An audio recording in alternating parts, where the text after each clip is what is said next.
بسم اللہ الرحمن الرحیم۔ السلام علیکم، میں شجیع اللہ فراست۔ آپ دیکھ رہے ہیں نیشنل اور انٹرنیشنل نیوز پر مشتمل 4 ٹی وی کا خصوصی خبرنامہ دنیا بھر سے، یعنی خبریں آپ کی نظر سے۔ سب سے پہلے ہیڈ لائنز۔ امریکہ میں قیامت گزر گئی، ٹیکساس کے ایلیمنٹری اسکول میں شوٹنگ، 19 بچے 2 ٹیچرز ہلاک۔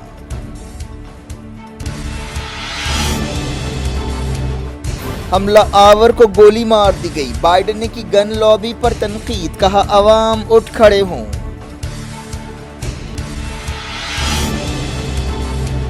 یوکرین میں رشیا کے حملے جاری، زیلنسکی نے کی مغربی ملکوں پر تنقید، کہا اتحاد کی کمی ہے۔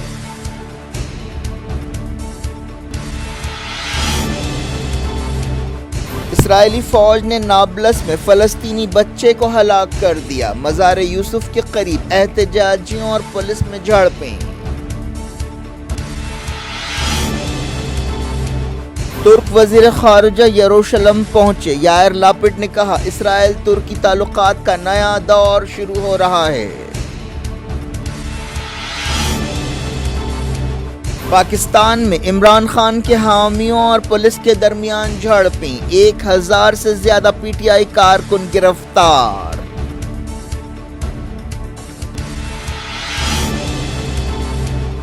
یاسین ملک کو ٹیرر فنڈنگ کیس میں عمر قید، سری نگر میں تناؤ، بازار بند، عوام کا احتجاج۔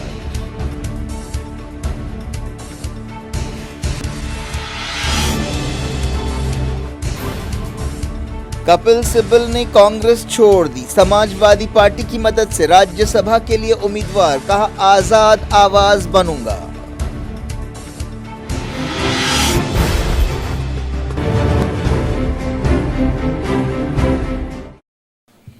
ہیڈ لائنز آپ نے دیکھی، اب خبروں کی تفصیل۔ امریکہ کی ٹیکساس ریاست میں ایک ایلیمنٹری اسکول میں شوٹنگ کے واقعے میں کم سے کم 21 لوگ مارے گئے ہیں، جن میں 19 چھوٹے بچے شامل ہیں۔ یہ 2012 میں کنیکٹیکٹ میں شوٹنگ کے سانحے کے بعد امریکہ میں پیش آنے والا سب سے بھیانک فائرنگ واقعہ ہے۔ ٹیکساس کے سینیٹر رولنڈ گوٹریز نے بتایا کہ 3 زخمیوں کی حالت نازک ہے، جنہیں ہاسپٹل میں شریک کیا گیا ہے۔ عہدیداروں نے بندوق بردار کی پہچان 18 سالہ سیلواڈور راموس کی حیثیت سے کی ہے، وہ بھی اس واقعے میں مارا گیا۔ ٹیکساس کے گورنر گریگ البرٹ نے ایک نیوز کانفرنس میں یہ بات بتائی۔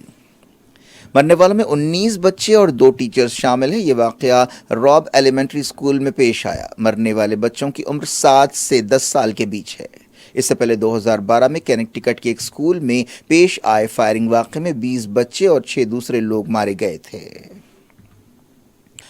گورنر نے بتایا کہ حملہ آور ہائی اسکول میں پڑھتا تھا۔ پولیس چیف نے بتایا کہ ایسا معلوم ہوتا ہے کہ اس نے اکیلے ہی یہ کارروائی کی۔ انہوں نے بتایا کہ کئی لوگ زخمی ہیں۔ عہدیداروں نے بتایا کہ ایسا معلوم ہوتا ہے کہ حملہ آور نے ایلیمنٹری اسکول میں فائرنگ سے پہلے اپنی دادی کو گولی ماری۔ ٹیکساس سانحے کے بعد وحشتناک کہانیاں سامنے آ رہی ہیں۔ اس دوران ٹیکساس کے میڈیکل سینٹرز نے بلڈ ڈونیشنز کی اپیل کی ہے۔ کئی مرنے والوں کی پہچان کر دی گئی۔ پورے ٹیکساس اور پورے امریکہ میں سوگ کا ماحول ہے۔ عہدیداروں نے بتایا کہ قانون نافذ کرنے والوں نے حملہ آور کو گولی مار دی۔ حملہ آور کی دادی ہاسپٹل میں شریک ہے اور ان کی حالت نازک بتائی گئی ہے۔ اسکول میں جذباتی منظر دیکھے گئے، جہاں مرنے والے بچوں کے ماں باپ جمع ہیں۔ مرنے والوں کے رشتہ دار زاروں قطار رو رہے تھے۔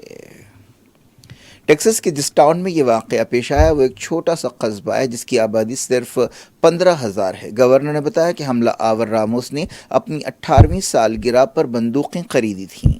عہدیداروں نے یہ نہیں بتایا کہ حملہ آور کا مقصد کیا تھا۔ امریکی صدر جو بائیڈن نے فائرنگ واقعے کی مذمت کی ہے اور امریکہ کی گن لابی پر تنقید کرتے ہوئے کہا ہے کہ شوٹنگ کے اس چکر کو ختم کرنا چاہیے۔ انہوں نے کہا کہ اب وقت آ گیا ہے کہ اس درد کو محسوس کیا جائے۔ یہ وقت ہے کہ گن کلچر کو ختم کیا جائے۔ ایک قوم کی حیثیت سے ہم لوگوں سے درخواست کرتے ہیں کہ گن کلچر لابی کے خلاف اٹھ کھڑے ہوں۔ پوپ فرانسس نے گن کلچر ختم کرنے کی ضرورت پر زور دیا۔ انہوں نے ٹیکساس شوٹنگ واقعے سے کہا کہ انہیں دلی تکلیف ہوئی ہے اور وہ مرنے والوں اور ان کے خاندانوں کے لیے دعا کر رہے ہیں۔ ویٹیکن میں اپنے ہفتے وار خطاب کے دوران انہوں نے کہا کہ اب وقت آ گیا ہے کہ ہم ایسے ہتھیاروں کی خرید فروخت روکیں۔ امریکہ میں وقفے سے فائرنگ کے ایسے واقعات پیش آتے ہیں۔ ایک اندازے کے مطابق ہر سال امریکہ میں اس طرح کی شوٹنگ کے واقعات میں 80,000 سے زیادہ لوگ مارے جاتے ہیں۔ امریکہ میں اس مہینے شوٹنگ کے دوسرے واقعات بھی پیش آئے۔ 14 مئی کو ایک 18 سالہ وائٹ نوجوان نے ایک گروسری سٹور میں گھس کر 10 لوگوں کو ہلاک کر دیا تھا، جن میں زیادہ تر بلیک تھے۔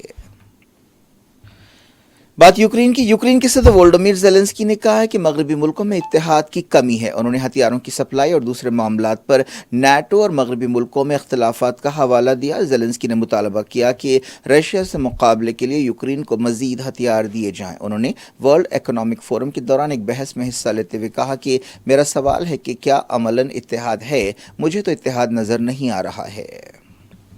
ہنگری کے وزیر اعظم نے کہا ہے کہ ملک میں ایمرجنسی شروع ہو سکتی ہے۔ انہوں نے ایک ایسے وقت یہ بات کہی جب ہنگری اور بعض دوسرے یورپی ملکوں کے درمیان رشیا سے تیل اور گیس خریدنے کے بارے میں اختلافات پائے جاتے ہیں۔ ایک رپورٹ میں کہا گیا ہے کہ ماریوپول کی گھیرا بندی کے دوران پچھلے 3 مہینوں میں کم سے کم 22,000 سویلینز مارے گئے ہیں۔ آزادانہ طور پر اس فگر کو کنفرم نہیں کیا جا سکتا۔ رشیا نے کہا ہے کہ ماسکو بعض پابندیاں ہٹانے کے بدلے یوکرین سے غذائی چیزوں کے ایکسپورٹ کو محفوظ راستہ دینے کے لیے تیار ہے۔ یونائیٹڈ نیشنز کا کہنا ہے کہ رشیا کی ناکہ بندی کی وجہ سے دنیا بھر میں فوڈ سیکیورٹی کا مسئلہ پیدا ہو رہا ہے۔ رشیا کی وزارت دفاع نے کہا ہے کہ ماریوپول کی بندرگاہ معمول کے مطابق کام کر رہی ہے۔ یوکرین کے کئی مقامات پر رشیا کی شیلنگ جاری ہے، خاص طور پر ایسٹ یوکرین میں خوفناک لڑائی ہو رہی ہے۔ خیرسون شہر میں رشیا کی تازہ شیلنگ جاری ہے۔ اسرائیلی فوج نے مغربی کنارے کے نابلس میں ایک 16 سال کے فلسطینی بچے کو ہلاک کر دیا۔ نابلس میں ایک دھاوے کے دوران غیث رفیق یامین کو ہلاک کیا گیا۔ فلسطین کی وزارت صحت نے یہ بات بتائی۔ یہ واقعہ مزار یوسف علیہ السلام کے قریب پیش آیا۔ اسرائیلی فوج مزار یوسف پہنچنے والے یہودیوں کی حفاظت کر رہی تھی۔ اس فلسطینی لڑکے کے سر میں گولی ماری گئی۔ 15 منٹ بعد ہاسپٹل میں اسے مردہ قرار دیا گیا۔ ان جھڑپوں میں کم سے کم 80 دوسرے فلسطینی زخمی ہوئے۔ 19 فلسطینی ربر کی گولی لگنے سے زخمی ہوئے، جبکہ 65 آنسو گیس کی وجہ سے متاثر ہوئے۔ یامین کی ہلاکت کے بعد فلسطینی اتھارٹی نے ایک بیان میں انٹرنیشنل کمیونٹی سے کہا کہ وہ دوغلے پن کو چھوڑ دے اور فلسطینی بچوں کی حفاظت کے لیے آگے آئے جنہیں روزانہ ہلاک کیا جا رہا ہے۔ فلسطینی وزارت صحت نے بتایا کہ یامین 10ویں جماعت میں پڑھتا تھا۔ اسرائیلی فوج نے بتایا کہ فلسطینی پیٹرول بم پھینک رہے تھے اور پتھراؤ کر رہے تھے، جس کا جواب دیا گیا۔ 2022 شروع ہونے کے بعد سے اب تک اسرائیلی فوج کے ہاتھوں 57 فلسطینی جاں بحق ہوئے ہیں۔ کچھ دن پہلے ایک 17 سالہ فلسطینی امجد فیاض کو اسرائیلی فوج نے جنین میں ہلاک کیا تھا۔ 11 مئی کو الجزیرہ کی جرنلسٹ شیرین ابو عاقلہ کو سفاکی سے قتل کیا گیا تھا۔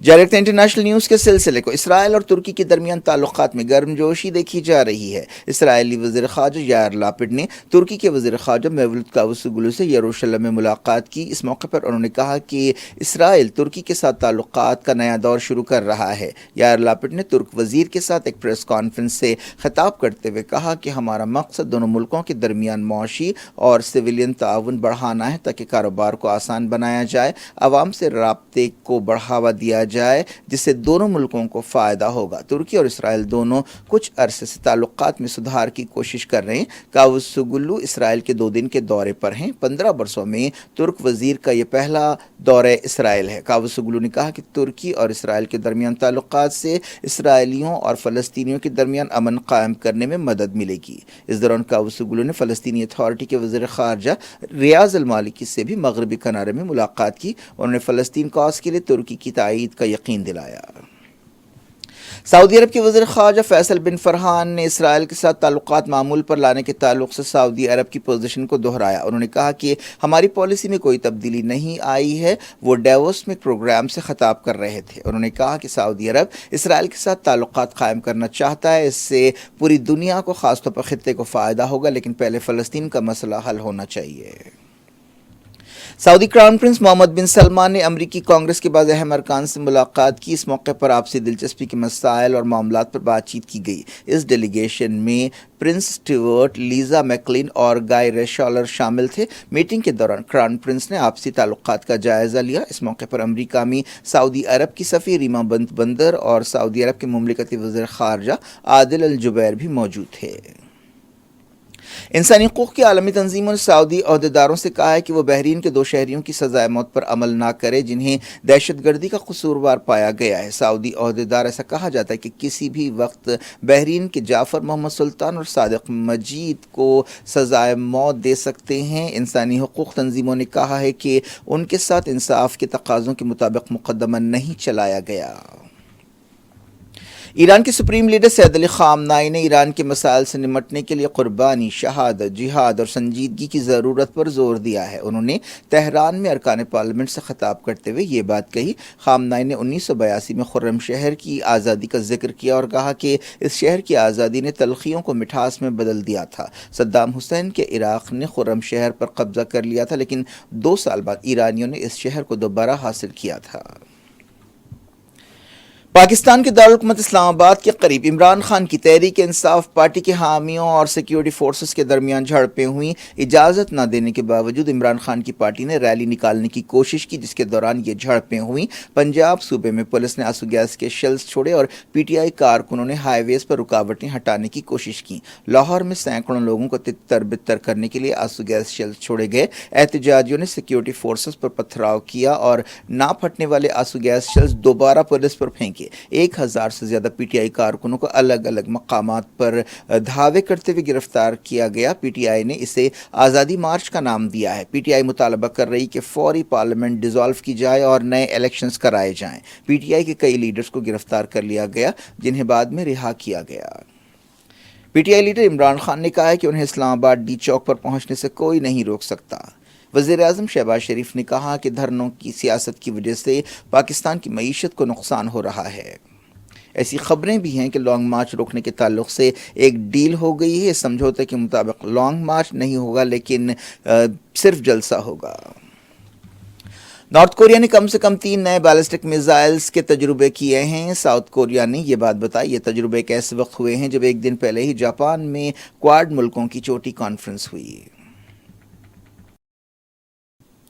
کچھ دن پہلے یاسین ملک نے ان پر لگائے گئے تمام الزامات قبول کر لیے تھے، جن میں سخت دہشت گردی قانون UAPA کے تحت لگائے گئے الزامات بھی شامل تھے۔ عدالت نے انہیں قصوروار پائے جانے کے بعد اپنا فیصلہ محفوظ کر دیا تھا۔ 4 شنبے کو سزا کے بارے میں بحث ہوئی اور دلیلیں دی گئیں، جس کے بعد فیصلہ سنایا گیا۔ NIA نے یاسین ملک کو سزائے موت دینے کا مطالبہ کیا تھا، جبکہ وکیل صفائی نے کہا تھا کہ انہیں سزائے موت کے بجائے عمر قید کی سزا دی جائے۔ یاسین ملک نے سنوائی کے دوران عدالت میں کہا کہ مجھے برہان وانی انکاؤنٹر کے 30 منٹ کے اندر گرفتار کیا گیا تھا۔ انہوں نے کہا کہ اٹل بہاری واجپئی نے مجھے پاسپورٹ دیا تھا، انڈیا نے مجھے بیان دینے کا موقع دیا تھا کیونکہ میں مجرم نہیں تھا۔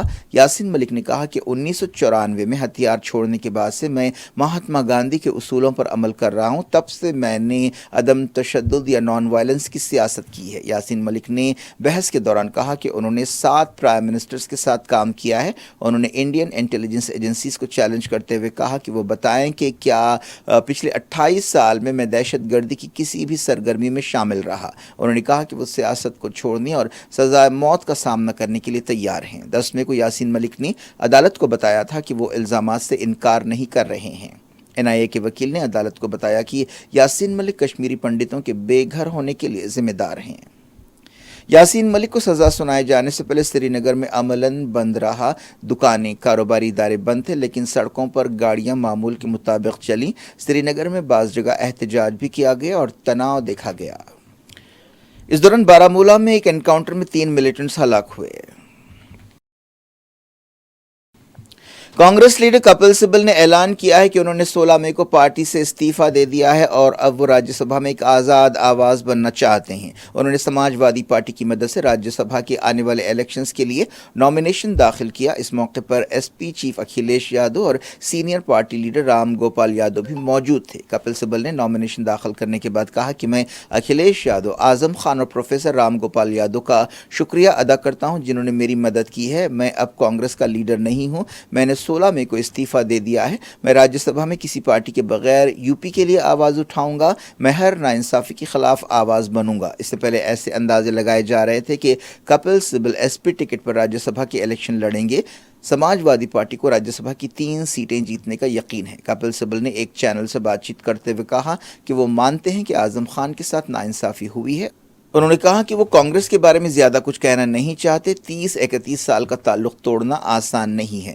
کانگریس پارٹی ان کے لیے خاندان کی طرح تھی. کپل سبل کانگریس کے G23 میں شامل تھے، جس نے پارٹی میں بڑے پیمانے پر تبدیلیوں کا مطالبہ کرتے ہوئے صدر کانگریس سونیا گاندھی کو خط لکھا تھا.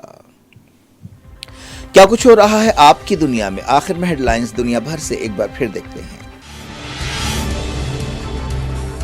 امریکہ میں قیامت گزر گئی. ٹیکساس کے ایلیمنٹری اسکول میں شوٹنگ، 19 بچے 2 ٹیچرز ہلاک.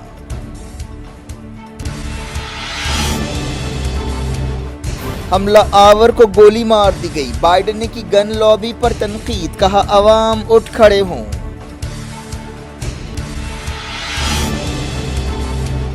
یوکرین میں رشیا کے حملے جاری. زیلنسکی نے کی مغربی ملکوں پر تنقید، کہا اتحاد کی کمی ہے.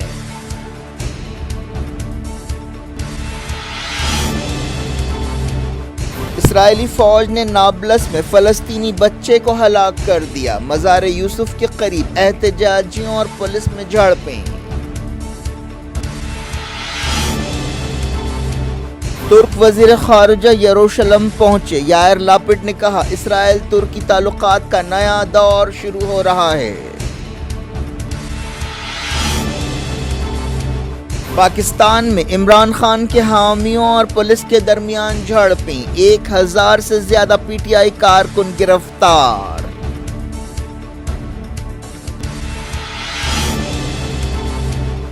یاسین ملک کو ٹیرر فنڈنگ کیس میں عمر قید. سری نگر میں تناؤ، بازار بند، عوام کا احتجاج.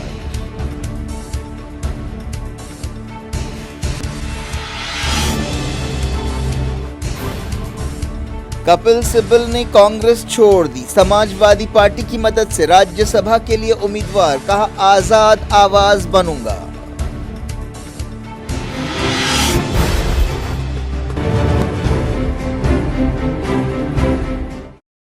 یہ تھی آج کی خبریں. اب شجیع اللہ فراست کو دیں اجازت اور اپنا بے حد خیال رکھیں.